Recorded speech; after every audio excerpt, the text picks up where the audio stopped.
Hi, I'm Zibby Owens, the creator and host of the award-winning podcast that you're listening to right now. Thank you so much, called Moms Don't Have Time to Read Books. It is a daily podcast, 365 days a year, and each day we talk to an author about all of the things related to their career, their book, their life, and more in 30 minutes or less, because who has time?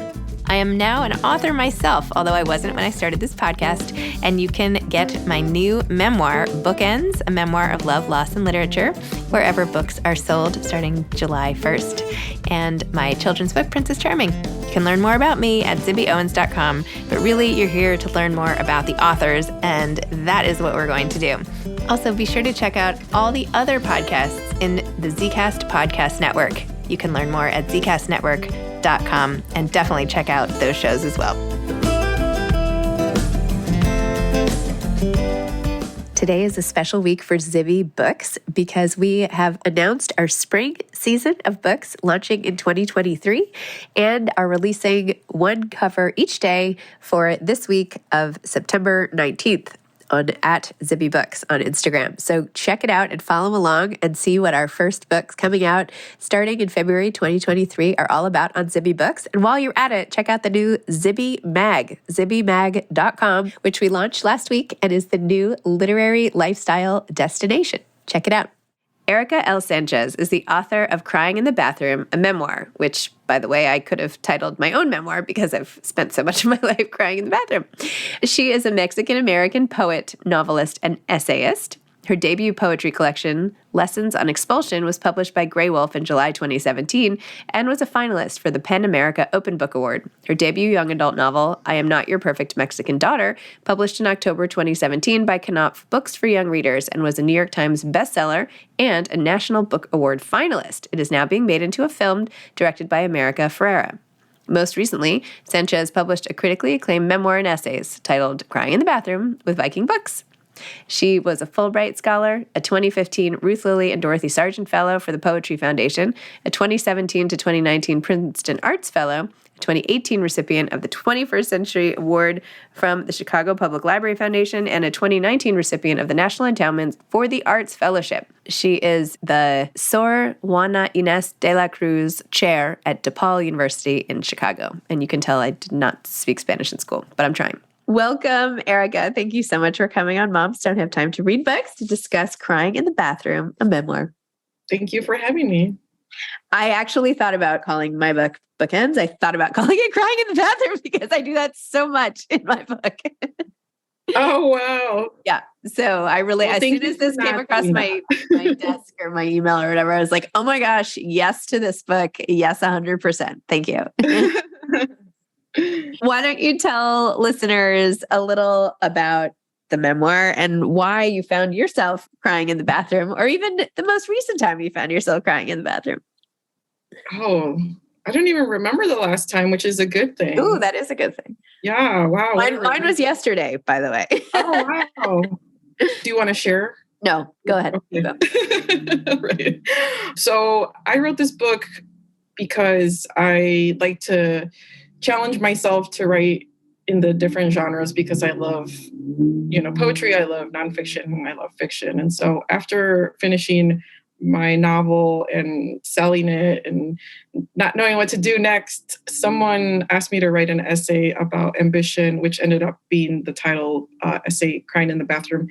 And once I wrote that, I felt like I had found the next project. And so it was really exciting to write so many different areas of my life into this book, and then also incorporate different books and pop culture and, my favorite feminists, etc. Like I really enjoyed braiding it all together. And I wrote the book that I wanted as I was growing up, as cliche as that is, but it's true. I wanted to write about being a brown girl, a brown woman, and trying to make a life for herself, a life of, self-reliance, independence, art, etc. And so, yeah, it was an ambitious project and it took a long time. But yeah, I love what came out of it. It's great. It's really great. And your voice just like flies off the page. Thank It's you. great. You're funny and like a bit irreverent, and it's just awesome. It's really immersive. I love it's almost like a memoir and essays style writing, which I also happen to love. You start out by sharing the intimate details of your nether regions, which is always a nice way to get to know somebody. Yeah, it was an interesting way to begin. Tell me about that decision. Yeah, well, I'm so tired of feeling ashamed of my body, and I was raised Catholic and raised in this culture where like the female body was a place of sin, and so you had to like keep yourself pure. And I always rejected that notion. I thought it was stupid because men weren't held to these standards. And so I really wanted to start off on a rebellious note. And that was it. It's like, I'm going to talk about my vagina. And if you want to come along for this ride, that's great. If you don't, you better get off right now. You find another book. Yeah, because it's not going to make you comfortable, probably. So I just wanted to, be the punk kid I was in high school, and continue that thread of rejecting the status quo, and fighting against these notions of what a woman's supposed to be and how she's supposed to act. How is a woman supposed to be? Do we have an answer for that? Well, I could tell you what people thought I was supposed to be like. Okay, let's try. Let's start there. I was supposed to be very family oriented, very pious, church going, God loving, traditional in all ways, wait till I get married to move out of the house, find a partner who was, also Mexican, also Catholic, have children, sacrifice everything for these children. I mean, it goes on and on. There are so many expectations that, we experience as women in Mexican culture and still here in the United States. We're supposed to be like martyrs all the time, right? And I just don't believe in that. I don't buy it. I don't want it. I don't want my daughter to believe that. I don't want other women to think that. So, yeah, I want to perhaps create a framework for young women to see the possibilities for a different kind of life. Like it doesn't have to be the way that your parents expect you to be. It doesn't have to be the way that society is expecting you to be. It's really up to you. And so I wanted to encourage that sort of agency throughout. It's hard though to not rebel is the wrong word, but it's hard to break out against all of the expectations, which feel so firm. It's like getting out of a cookie cutter. What are you going to do? You're going to like pick it up and scurry out underneath, or are you going to smush it off to the side? Like, how do you do that?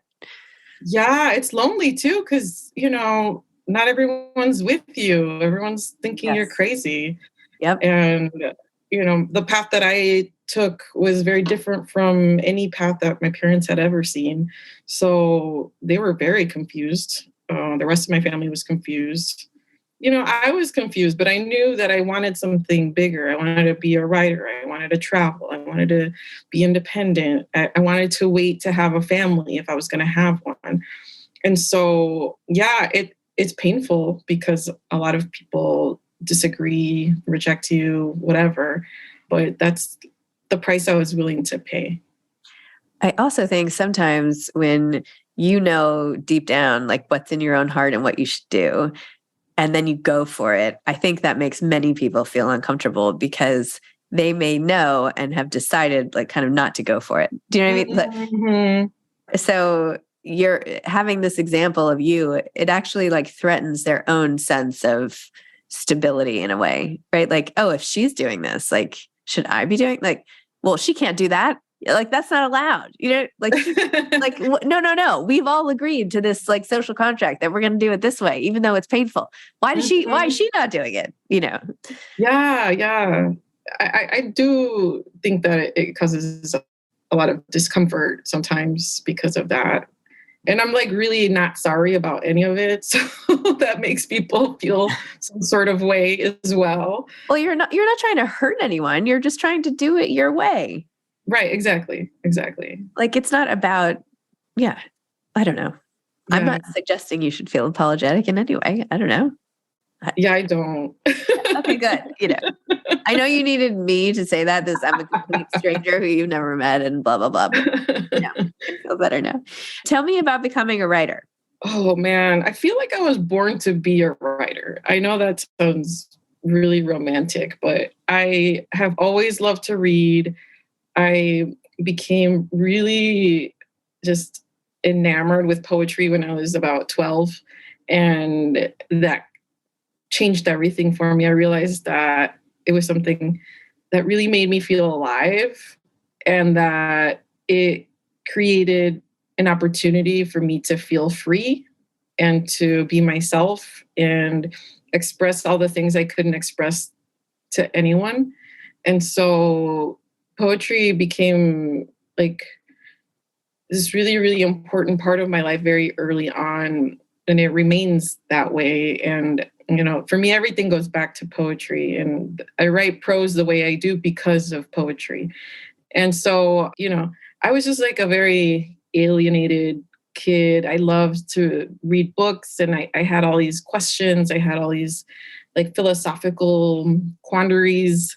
I was really into art and, it was a lonely existence because no one else was really there with me, and so poetry was my rock, I suppose, and it allowed me to feel free. I feel like reading, I don't know which poet. I remember reading Walt Whitman in school and being like, oh my gosh. Like, yeah, exactly. This is amazing. I can't believe it. Like, I have some of these thoughts, like, not to compare myself to Walt Whitman. That's not what I mean. Just like, no, I know what you mean. I felt the same way about Walt Whitman specifically. I was like, oh, wow, this whole notion of pantheism that he had. I was like, that makes so much sense to me rather than to like worship some dude in the sky. Like that didn't really jive with me. And so I loved poetry because it gave me like a spirituality that was very different from the one that I was, given. Yeah. Well, this is why books are so important, Yeah, exactly. They change your whole life. They really do. They do. What are you reading now, by the way? I am reading, what's it called? The Family Outing. It hasn't come out yet, but it's really good. I'm almost done. I did a panel with Jessie and she was really interesting. And so I started reading it and I just couldn't stop. So I'm really into that. And also How to Be an Anti-Racist, which I think everyone should read. And I love how accessible the book is. Like he's talking about really, quote unquote academic concepts, but it doesn't feel that way. And anyone can read it. Anyone can learn from it and change and be better. And so I find it very exciting. I feel like I should have read it already, but that's how I always feel. He has a new book out called How to Raise an Anti-Racist. And I just had him on the podcast, Dr. Kendi, to talk about that. And like his first book, it's all about, he uses all this information about his own life and his daughter, how what his wife's pregnancy was like. And it's almost a memoir coupled with all these other statistics and studies, and ultimately convincing people of anything is most persuasively done, I think, with the story. And that's what he's done. He's like shared his whole life. And anyway, he is so bright. And oh my gosh. Yeah, I would love to meet him. He seems just so wonderful. And I love the book so far. I haven't finished it, but it's really opening up something in my brain that is very exciting. It's awesome. Well, in the Wall Street, I'm not sure when this episode is coming out, but the day today that we're doing this episode, there's an article in the Wall Street Journal by Elizabeth Bernstein, who I love, by the way. She always writes these great columns, but today was on the power of crying and why it's so important for us all to cry. I need to read that. I should have sent it to you before this or something, but you can Google it afterwards. In fact, I read the whole article out loud to my husband as we dropped one of the kids off the camp this morning, because I was like, listen how important this is, because I cry a lot. I like to cry, and but it really was showing all the benefits to your body, how it literally calms down your nervous system and makes you feel better. And the lack of crying when you're upset can cause harm. And that by crying, you open yourself up to that connection and hugging and, just commiseration, empathy, all that's so important for connection. And anyway, and then I have this crying in the bathroom, and then it's just like, we're like in a cry fest morning situation, but it's like ode to crying. Ode to crying. No, it's great. Apparently I'm glad to hear it, because I've been crying pretty hard for like 37 years. 38. Happy birthday. Well, what are you working on next? Well, I am working on poems, which I've neglected for a little bit because of all these revisions and all these, obligations. But poetry is where my heart is, so I have to go back to it. I'm feeling really good about what's coming together. And also, I have 2 competing ideas for a novel, not young adult. And I want to see which one reveals itself to me first. And so I'm just trying to relax right now because of my tour. I have so many things to do. The book's about to come out. The movie's going to be in production soon. And so, yeah, I'm trying to take it easy. No pressure on myself. Also a children's book. Ooh. So, yeah, I've been working on that, but that also is something that I am going to take my time with and just really enjoy the process. Okay. Yeah. Awesome. Do you have any advice for aspiring authors? I think I always tell young writers that they need to make friends with rejection, and that rejection is simply a part of being a writer, and they can't just give up when they're rejected, because it's going to happen a lot. And so I think that is really important, and not to take it personally. I mean, I've been rejected tons of times. My novel was rejected a lot. My poetry was rejected a lot. It just took like a belief in the work, and then also just this determination to have it published at any cost. And so just be really persistent, but also focus on the craft of the work first. Make it the best possible thing that you can make it, and then worry about the selling of it. It's important to really enjoy it, because otherwise it's not worth it. It really isn't, because it's kind of a nightmare of a career. Awesome. Way to inspire everybody. Thank you for that. I just want to be real. It was rough, but do it if you love it. Do it if you love it. Okay. Thank you so much, Erika. This is so fun. Congratulations on your book. Thank you for sharing and enabling so many others to share. And, if people are uncomfortable, that's okay. Sometimes that's what they're supposed to be, to make them rethink things. So it's okay. Exactly. Yeah. Awesome. Well, best of luck. And it was great to connect. All right. Take care. Bye-bye. Thanks for listening to this episode of Moms Don't Have Time to Read Books. Don't forget to follow me on Instagram at Zibby Owens and at Moms Don't Have Time to Read Books. Also sign up for my newsletter at zibbyowens.com and sign up for my virtual book club and meet lots of authors on Zoom every other week. Thanks so much to Steve and Ryan at Texture Sound for the sound editing. And thank you to Morning Moon Productions for providing this fantastic intro and outro music.